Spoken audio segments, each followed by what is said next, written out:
পারলাম না, তাই কী বলবো তাই বলবো।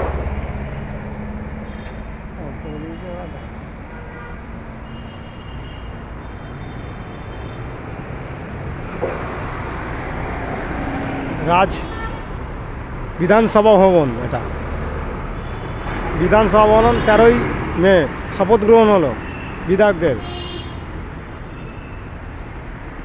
Thank you very much Akshay Saha, YouTuber, কলকাতায় আছি। বিধানসভা ভবন দেখুন লাইট দিয়ে সাজিয়ে দিয়েছে। এখানে মুখ্যমন্ত্রী থাকতো, এখন আউট হয়ে গেছে মুখ্যমন্ত্রী। এখন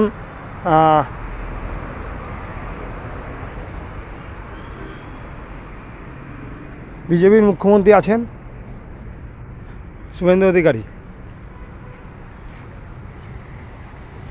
সব বলো না, মনে করো না, ভালো পাবে না, ভালো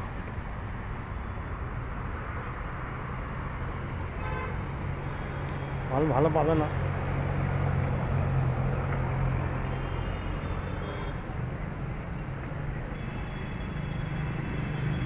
বিধানসভা ভবন দেখুন, আর দেখুন হেভি লাইট দিয়ে সাইজ, আজকে শপথ হয়েছে, শপথ দেখেছেন লাইট দিয়ে, বিজেপির লাইট,